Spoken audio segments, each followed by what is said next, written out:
ऐसी बहुत सारी भारतीय या पश्चिमी उपचार तकनीकें हैं जिनका कोई वैज्ञानिक आधार नहीं है, मगर वो काम करती हैं। और मेरा एक निजी अनुभव रहा है। कई साल पहले मेरी पत्नी को कमर के निचले हिस्से में तेज दर्द शुरू हो गया। ये बहुत ही तेज और बहुत बुरा दर्द था। मैं उन्हें तुरंत न्यूरोलॉजिस्ट के पास ले गया।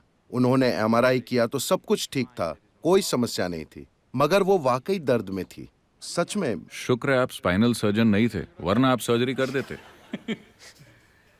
फिर मेरे एक रिश्तेदार ने सुझाव दिया कि मैं उन्हें एक एक्यूपंक्चर स्पेशलिस्ट के पास ले जाऊं। एक डॉक्टर होने के नाते किसी ऐसे व्यक्ति के पास जाना मेरे लिए थोड़ा शर्मनाक था, और उसके पास कोई फैंसी क्लिनिक भी नहीं था। मैं उसके घर गया। उसने कुछ मिनट मेरी पत्नी से बात की और उसे फर्श पर लेटने को कहा।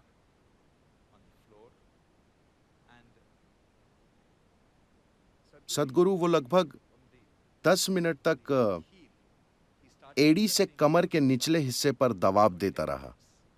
मैं देख रहा था। मैं बढ़ा चढ़ाकर नहीं बता रहा हूं, मगर मेरी पत्नी को तब से कभी कमर दर्द नहीं हुआ। मैं आपको ऐसे हजारों लोग दिखा सकता हूं, सुइयों के बिना भी, बस यूं ही। मैं मुग्ध था क्योंकि उसने मेरी पत्नी को ठीक कर दिया। उसने वो कर दिया जो मैं 32 साल में नहीं कर पाया। उसने उन्हें ठीक कर दिया। लोगों के उपचार के कई तरीके हैं, और प्रोफेशनल्स होने के नाते हमें उपचार के सभी तरीकों का सम्मान करना चाहिए।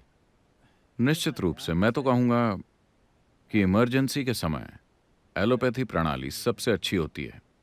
जब हाथ में समय होता है तो निश्चित तौर पर दूसरे सिस्टम कहीं बेहतर होते हैं, कई तरीकों से। लोग इसके बारे में बहुत कम जानते हैं। भारत के दक्षिणी हिस्से में, खासकर तमिलनाडु में, एक चिकित्सा प्रणाली है जिसे कहते हैं सिद्ध वैद्य। It's a most incredible medical system. ये एक अद्भुत उपचार प्रणाली है। ये इतनी विस्तृत है कि उसमें 3 लाख से अधिक दवाइयां हैं। मुझे नहीं लगता कि आधुनिक दवाइयां भी इतने प्रकार की होती हैं। 3 लाख से अधिक दवाइयां जिनके बारे में विस्तार से लिखा गया है। आयुर्वेद और सिद्ध में मूलभूत अंतर यह है कि आयुर्वेद जड़ी बूटियों पर आधारित होता है, जबकि सिद्ध मूल तत्वों पर। बात केवल इतनी है कि इसमें डॉक्टर में कुशलता का जो स्तर होना चाहिए, आधुनिक दुनिया में ये एक चुनौती है। ये एक ऐसी चीज है जिसे आपको जीना होगा, केवल तभी ये काम करता है। जो व्यक्ति दवाई देता है वो भी उतना ही महत्वपूर्ण है जितनी कि दवाई। कौन दवाई दे रहा है? आप स्पर्श की बात कर रहे हैं तो दवाई देने वाला भी महत्वपूर्ण है, सिर्फ दी गई दवाई नहीं। मगर आधुनिक चिकित्सा की प्रकृति ये है कि आप एक प्रिस्क्रिप्शन लिखते हैं, कोई केमिस्ट जो उसके बारे में कुछ नहीं जानता दवा दे देता है और मरीज उसे खा लेता है। ये पूरी तरह रासायनिक है और ये काम करती है। मगर जब कोई पुरानी बीमारी हो, अगर इन्फेक्शन हो, तो रासायनिक बमबारी से उसे मारना ही सही तरीका है। मगर जब आप अपने अंदर से बीमारी पैदा करते हैं तो उसे अंदर से ही ठीक करना सबसे जरूरी है।